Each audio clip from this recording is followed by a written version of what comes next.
All right, settle down, you mongering, frustrated lawyers. You're just in time. Tonight, we're cannonballing straight into the Mariana Trench of insurance policy interpretation and car-contacted STD. Welcome back to Legal Suit Decoded, the only show brave enough to ask the questions that keep insurance executives up at night. The case that had social media buzzing, lawyers scratching their heads, and GEICO questioning its entire existence. The woman who sued after contracting HPV, or human papillomavirus, in a car. Let's dive into the story of MO, the protagonist of this bizarre legal drama, and her fateful encounter inside a Hyundai Genesis. Because if anything screams romance, it's the backseat of a 2014 Hyundai. Grab my hand and let's get this party started. Let's set our eyes on a supposedly sweet and romantic date that turned sour because of a wrong activity location, if you get what I mean. Before delving into the narrative, let's introduce the key players in this unfolding drama. MO, a woman from Missouri, and MB, her then boyfriend. Their story begins with an unexpected twist as the pair finds themselves entangled in what can only be described as unconventional extracurricular activities that would soon spiral into a complex and troubling sequence of events. Now, we all know that relationships come with risks,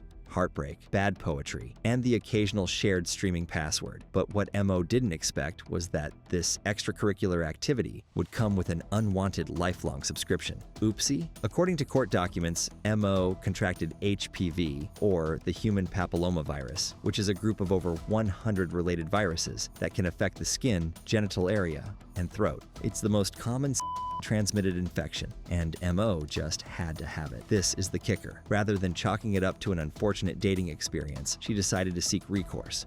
Now, most people in her position would be sending angry texts, but not MO. That's a big no for her. She had a different idea, a genius check idea, if I may add. Instead of holding MB accountable for failing to disclose his HPV status, like, you know, a normal person would do, she had set her sights on a much bigger target, GEICO. Yes, GEICO, the insurance company that covered MB's car the night of when the extracurricular activities had happened. Because why settle for petty revenge when you can take on a multi-billion-dollar corporation? Her claim? MB was negligent in failing to disclose his HPV status, and since the transmission occurred in his insured vehicle, his auto insurance should cover the damages. This outrageous claim pushes the boundaries of what we typically consider auto insurance coverage. It's a situation so bizarre that it almost seems like fiction. Now, I don't know about you, but my car insurance policy doesn't exactly have a section for venereal diseases. But hey, maybe I need to upgrade my plan. Can you imagine calling your insurance agent to ask about coverage for STIs contracted in your car? It's absurd, yet here we are, discussing this very scenario. So what is the claim when insurance meets intimacy? Armed with this, shall we say, creative legal theory, MO filed a claim in 2021 seeking a cool idea with a very cold price of $1 million from GEICO. GEICO took one look at this and responded the way any rational person would. Are you serious? Even I would think that. What? Bro, what are you talking about, man? GEICO denied the claim, stating that auto insurance covers, auto-related injuries. But MO and MB were undeterred. They took their case to arbitration, a process meant to be simpler and more predictable than a full-blown trial. Well, at least not this time, though. The arbitrator, perhaps in a moment of extreme generosity, or just sheer confusion like all of us still are, ruled in favor of MO and awarded her a jaw-dropping $5.2 million.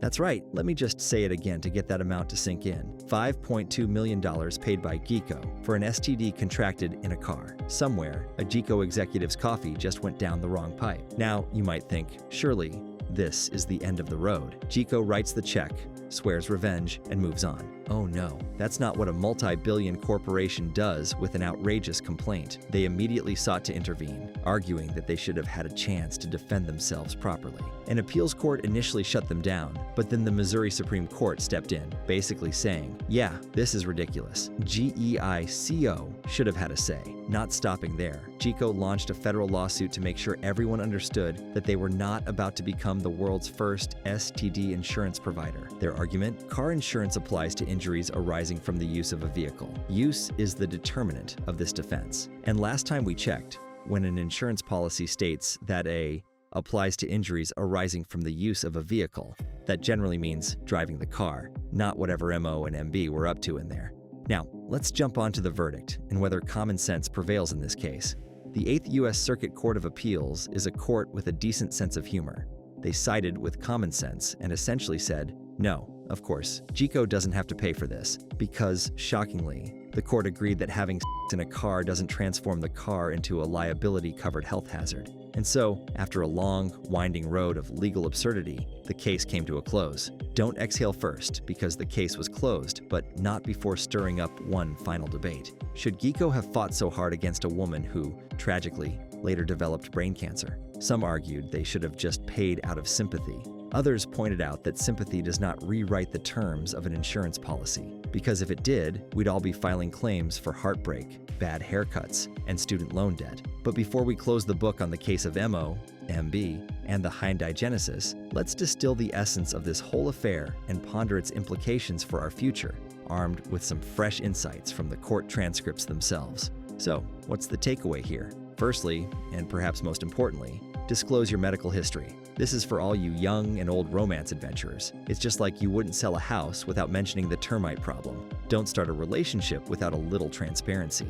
Open communication is key and can prevent a lot, and I mean a lot of trouble. And frankly, with the prevalence of STIs and the potential for serious health consequences, it's simply the utmost responsible thing to do for yourself and your future partners. The transcripts reveal that MO initially sought $1 million, arguing the man knew of his condition and did not disclose the risk, highlighting the crux of the negligence claim. The importance of this cannot be overstated. While this argument may not apply to everybody in the world, those with concerns should do it regardless of whether or not a person thinks that the other party will sue them or not. This is a warning and can lead to good, healthy relationships. On the other hand, and equally important, don't assume your car insurance covers intimate encounters. Seriously. According to the court transcripts, GEICO denied the initial claim, stating it was not a valid use of the vehicle under their coverage policy, a statement that highlights the core disconnect between the incident and the purpose of auto insurance. You want something like this to be self-evident, but based on what has happened, the courts need to literally remind people that their car insurance doesn't involve that. This leads us to the core and potentially most outrageous aspect of the case, and that's the precedent. If this case had gone the other way, we'd be looking at a future where airlines get sued for giving people the flu, or restaurants get taken to court over food comas. Imagine a world where every minor inconvenience becomes a potential lawsuit. What is coming is the rise of the sue-first society, where any possible thing that results in a minor inconvenience will get swatted with a legal claim. Imagine getting sued by someone just because they have a hunch that you may do something bad to them. It's madness and should be prevented, and it needs to be talked about to prevent it from happening in the future. The key question we need to be asking is there a need to change the specificities of the law? Ultimately, we should sympathize with MO's health struggles. No one deserves to go through a painful medical battle, but blaming GEICO for what was, in reality, a deeply unfortunate but personal matter, that's where we have to draw the line. Join us next time when we dissect another legal roller coaster. Before we all forget, do like this video and subscribe to the channel. And if you have tea about couples like these, you flood that comment section. And maybe, just maybe, I'll finally find out if my car insurance covers emotional damages from reading these cases.